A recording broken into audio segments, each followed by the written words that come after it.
Halo, saya John Josephine, dokter adaptasi dalam stase anestesia Rumah Sakit Sanglah Denpasar. Untuk video kali ini, saya akan menjelaskan mengenai manajemen nyeri. Untuk definisi itu sendiri, nyeri merupakan bentuk pengalaman sensorik dan emosional yang tidak menyenangkan, yang berhubungan dengan adanya kerusakan jaringan atau cenderung akan terjadi kerusakan jaringan, atau suatu keadaan yang menunjukkan kerusakan jaringan. Nyeri sering timbul sebagai manifestasi klinis pada suatu proses patologis di mana nyeri tersebut memprovokasi saraf-saraf sensorik. Nyeri menghasilkan reaksi ketidaknyamanan, distres, atau penderitaan. Mekanisme nyeri terdiri dari proses elektrofisiologis yang terjadi transduksi, transmisi, modulasi, dan persepsi. Transduksi merupakan proses perubahan rangsang nyeri menjadi suatu impuls listrik yang akan diterima oleh ujung-ujung saraf.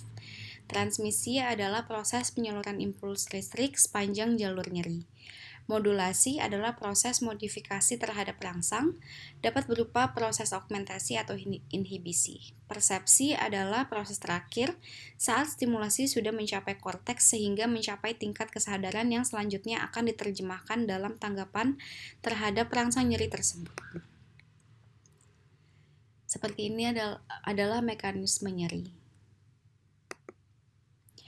Penilaiannya dibagi menjadi dua, unidimensional dan multidimensional. Unidimensional hanya mengukur intensitas nyeri. Untuk nyeri akut digunakan untuk evaluasi pemberian analgetik. Multidimensional mengukur intensitas dan afektif unpleasantness nyeri untuk nyeri kronis dan dapat dipakai untuk penilaian klinis. Penilaian unidimensional bisa menggunakan Visual Analog Score, Numerical Rating Score, dan Wong-Baker Face Scale. Untuk multidimensional dapat menggunakan McGill Pain Questionnaire dan Pain Diary.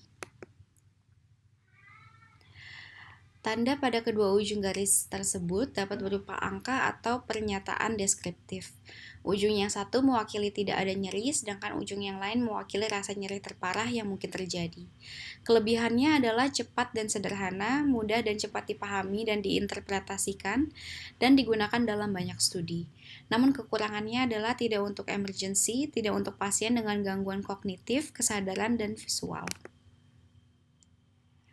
Numerical Rating Score, kelebihannya adalah cepat dan sederhana, mudah dan cepat dipahami dan diinterpretasikan, dan lebih baik dari FAST untuk penilaian nyeri akut.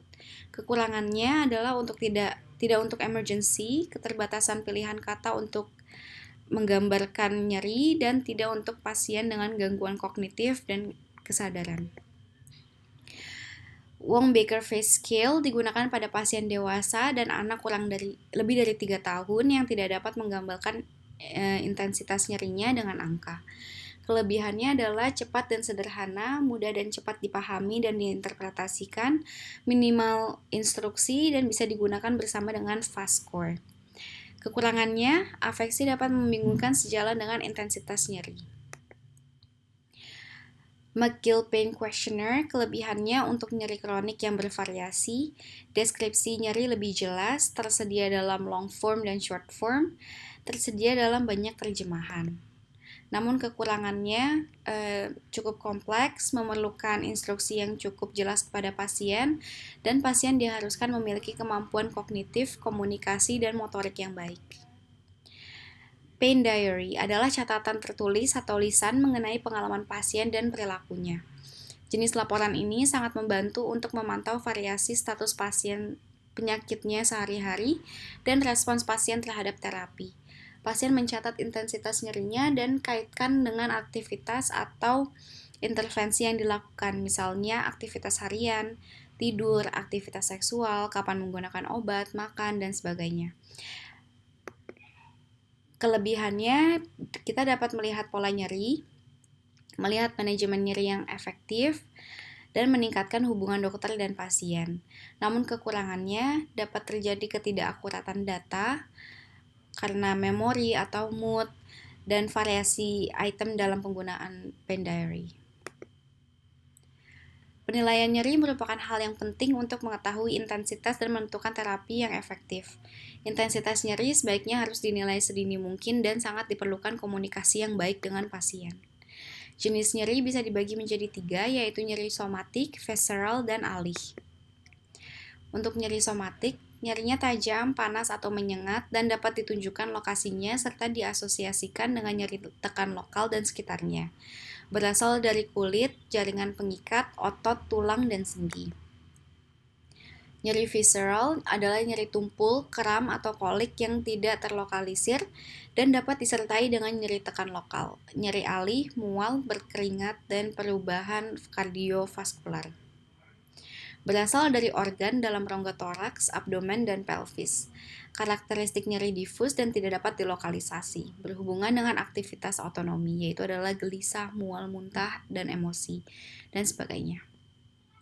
Untuk nyeri alih, nyeri yang berbeda dari tempat asal yang disebabkan oleh inervasi oleh segmen spinal yang sama.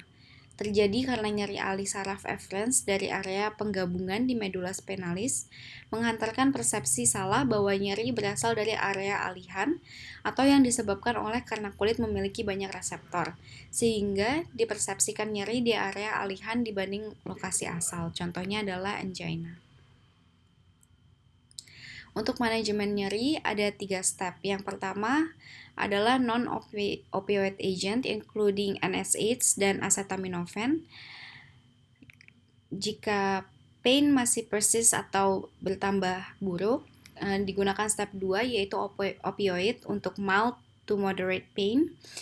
Dan jika masih ada nyeri, lalu lakukan step 3 yaitu dengan opioid for moderate or severe pain. Untuk manajemen nyeri dari WHO 1-3 adalah mild, bisa diberikan ASA, acetaminophen, NSAIDs. Jika moderate bisa diberikan kodein, hydrocodone, oxycodone, dihydrocodeine, dan tramadol. Untuk yang severe bisa digunakan morphine, hydromorphone, methadone, levorphanol, fentanyl, dan oxycodone. Ini adalah manajemen nyeri untuk nyeri kronik, dari mild pain ke moderate pain dan ke severe pain. Untuk manajemen nyeri akut hanya dibalik, yaitu dari severe pain ke moderate pain dan ke mild pain. Terima kasih.